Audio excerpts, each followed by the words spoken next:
शालिनी दुबे, गुरुजी हम ब्राह्मण हैं और मेरे पिता पूजा करवाते हैं, पुजारी हैं, पर घर पर जब उन्हें गुस्सा आता है तो वो अपशब्द बोलते हैं।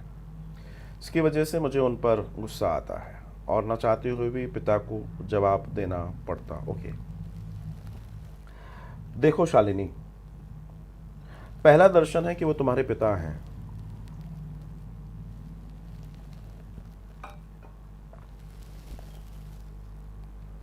और दूसरा वो पुजारी हैं, और तीसरा वो गृहस्थ आश्रम में भी है। लेकिन तुम्हारे प्रश्न में कुछ चीजें आई हैं और हो सकता है मैं जो जवाब देने वाला हूं उससे कुछ लोग आहत हो सकते हैं। मैं क्या करूं, लोग आहत होते हैं। लेकिन अब प्रश्न आया है तो सुनो। पहले आपने लिखा कि मैं ब्राह्मण हूं, मेरे पिताजी पुजारी हैं। तो ब्राह्मण और पुजारी में बड़ा अंतर है।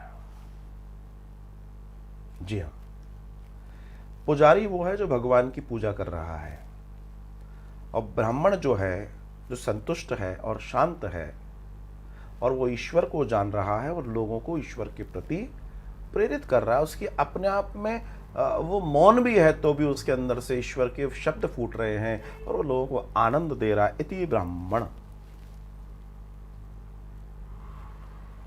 वो जब उस लेवल पर चला जाता है तो उसके लिए चीजें न्यूट्रल हो जाती हैं।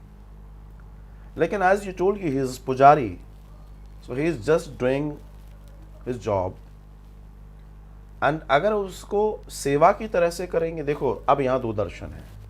अगर वो ये सोचकर कर रहे हैं कि मैं धन्य हूं कि मुझे ठाकुर जी की भगवान की सेवा मिली है, तो फिर मामला ठीक है।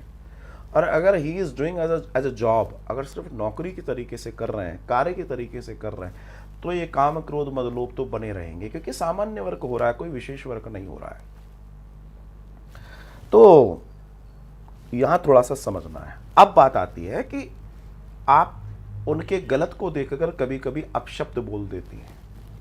तो अपशब्द आप बोल देती हैं तो फिर आप भी ब्राह्मण जो कह रही हैं वो चीज थोड़ी सी वहां पे पीछे आना पड़ेगा। कारण क्या है, वो आपके पिता है, आप उन्हें समझा सकती हैं, लेकिन अपशब्द बोलने का राइट नहीं है। आप समझाइए, पर अपशब्द बोलना उचित नहीं है, क्योंकि फिर आप में और उनमें अंतर क्या रह गया? फिर तो कोई अंतर नहीं रह गया। फिर कंप्लेन किस बात की? फिर तो कंप्लेन भी नहीं बनती। सो पहले हम इस चीज को देखें कि हम अपने आप को कैसे करें। देखिए, वो जो है सो है। मैं शालिनी को सुन रहा हूं, शालिनी से बात कर रहा हूं, इसलिए मैं शालिनी के लिए बात करूंगा कि शालिनी दुबे, इस चीज को समझो और जानो।